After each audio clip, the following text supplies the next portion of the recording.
तो अब हम देखेंगे फिज़िक्स का पार्ट 3। ठीक है, तो हम सबसे पहले क्वेश्चन है कि दो गेंदें हैं जिन पर आवेश है +7 माइक्रोकुलाम और -5 माइक्रोकुलाम। ठीक है, एक दूसरे के F बल को से आकर्षित करती है, मतलब ये दोनों एक दूसरे को F बल से आकर्षित करती है। अब क्वेश्चन ये है कि यदि दोनों में -2 माइक्रोकुलाम आवेश और जोड़ दे तो इनके बीच क्या बल होगा। तो बताओ भाई क्या बल होगा। तो पता है F = में K Q1 Q2 bye R² होता है। तो इसी तरीके से हम लिखेंगे और यहाँ पर करना क्या है, दोनों में -2 को जोड़ देना है। तो जब हमने जोड़ा तो एक हो गया 5 और एक हो गया -7, जो कि पहले भी था 7 और 5। तो मतलब कि जो हमारा आंसर आएगा वो बराबर होगा किसके, F के। ठीक है, अब सदिश रूप देखेंगे अभी इस हम वीडियो में। ठीक है, तो सदिश रूप क्या होता है, देखो भाई F1 F2 मतलब कि मान लो कि हमें क्या करना है यहाँ पर, अब सदिश रूप करके जोड़ना है अलग अलग आवेशों को। ठीक है, उसके लिए जैसे मान लो कि Q1 और Q2 किसी एक त्रिज्या पर रखे हुए हैं। ठीक है, अब हमें बताना है यहाँ पर सदिश योग देखना है। ठीक है, तो सदिश में क्या होता है, दिशा होती है, परिमाण होता है। तो वहीं हमें दिशा बतानी। तो दिशा किस तरीके से हम बता रहे हैं कि ये दिशा इस तरफ है, मतलब कि जो 1 है वो 2 पर, मतलब कि A1 के द्वारा 2 पर क्या लगाया जा रहा है, प्रतिकर्षण हो रहा है। यहाँ पर दोनों तरफ प्रतिकर्षण हो रहा है। तो 1 के द्वारा 2 पर क्या लगाया जा रहा है, प्रतिकर्षण लगाया जा रहा है, और 2 के द्वारा 1 पर प्रतिकर्षण लगाया जा रहा है। तो हमने लिखा है F12, मतलब कि 2 के द्वारा 1 पे वो लगाया जा रहा है, बल लगाया जा रहा है, और F21 मतलब कि 2 पर 1 के द्वारा बल लगाया जा रहा है। तो अब हमने एक और करा है कि R को उस तरफ माना है, इस तरफ दिशा मानिए कि F21 की तरफ दिशा मानिए Q2 की। ठीक है, तो ये पॉजिटिव लेंगे और उधर का नेगेटिव हम लेंगे। तो F12 और F21 समान परिमाण और विपरीत दिशा में बल है। अब समान है इन दोनों का, ठीक है, और लेकिन विपरीत दिशा है, विपल्सन हो रहा है अलग अलग उसमें। तो F21 को जब हम लिखेंगे तो K Q1 Q2 = में R² और R कैप लगाएंगे। R कैप हमने क्यों लगाया, क्योंकि हमने जो दिशा मानी इस तरफ मानी है। ठीक है, और उस तरफ हमने नेगेटिव माना, तो R कैप की इधर दिशा है। ठीक है, और R कैप क्या होता है, ये होता है, देखो हमें पता है जब हम वेक्टर लिखते हैं तो वेक्टर = क्या होता है, परिमाण और दिशा होती है। तो वहीं से हमने लिखा है परिमाण के साथ दिशा। ठीक है, तो हम वेक्टर में बना रहे हैं।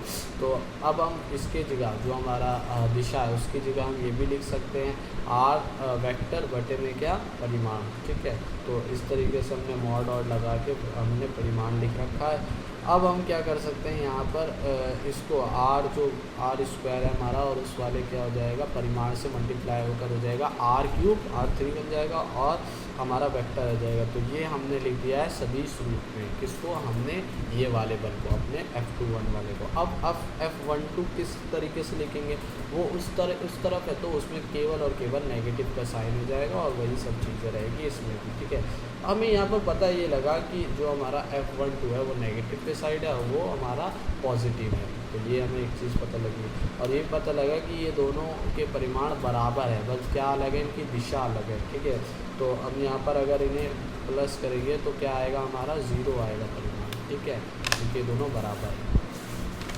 आगे देखो, अब सदिश योग करना हम सीखेंगे कि हम सदिश को योग कैसे करते हैं। पता है कि जब दो दिशा, मान लो कि किसी वस्तु पर इस तरीके से बल लग रहा है, दो दिशा में बल लग रहा है, तो उन्हें किस तरीके से हम ऐड करते हैं, उसके परिमाण से। ठीक है, तो हम उसमें एंगल लिखते हैं, और जहाँ पर उसका परिमाण होता है उससे हम किस तरीके से ऐड करते हैं। तो दो बल F1 और F2 के मध्य कोण थीटा है, तब इनका परिणामी सदिश क्या होगा, Fn से हमने क्या किया, परिणामी स्क्वायर = में F1² + F2² plus 2F12 2F1 F2 cos theta, ये उसका क्या हो जाएगा, परिमाण हो जाएगा। ठीक है, परिमाण क्या हम इस तरीके से लिख सकते हैं, Fn = में √F1² + F2² plus 2F1 F2 cos theta, इससे भी हम निकाल सकते हैं। अब यदि मान लो F1 = F2 = F0, अब F0 बराबर हो गए F1 F2 के, तो हर जगह क्या आ जाएगा, F0 आ जाएगा। ठीक है, तो हम इसे इस तरीके से परिमाण लिखेंगे, Fn = में √F0² + F0² plus 2F0² cos theta, क्योंकि सारे एफ नॉट हो गए तो F1 F2 की कोई बात ही ख़त्म हो गई। अब यहाँ पर हम जब इसे सॉल्व करेंगे तो हमें मिलता क्या है, हमें मिलता है 2f cos थीटा बाय 2।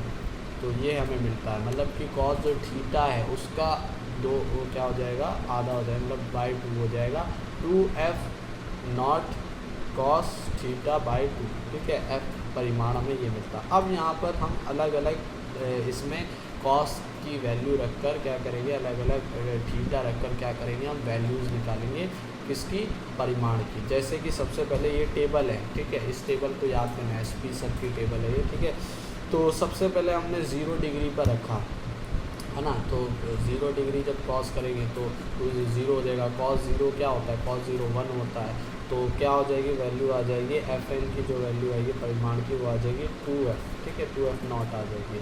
अब मान लो हमने 60 कर दी, तो 60 का जब उसको रखेंगे तो वो हो जाएगा 2 से डिवाइड होकर 30 हो जाएगा। और f कॉस 30 की वैल्यू कितनी होती है, कॉस 30 होता है हमारा 1/2, इस तरीके से कुछ। कॉस 30 हमारा रहता है √3/2। ठीक है, कॉस 30 √3/2, तो 2 से 2 कट गया तो यहाँ बचा √3f0। ठीक है, √3f0।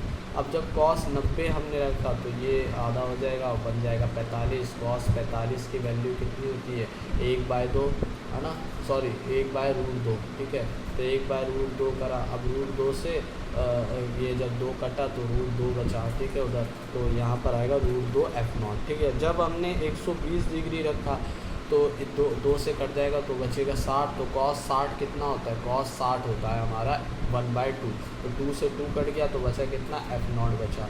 अब जब हम 180 रखेंगे तो 90 होता है कॉस, तो कॉस 90 क्या हो जाएगा, 0 हो जाएगा। तो ये पूरा कितना होगा, 0। मतलब कि इस तरीके से सीधा क्या हो गया हमारा, हमने इसको रख दिया तो ये 0 हो जाएगा। ठीक है, तो इसके साथ अभी ये वाली चीज़ हमारा पार्ट ख़त्म हो गया।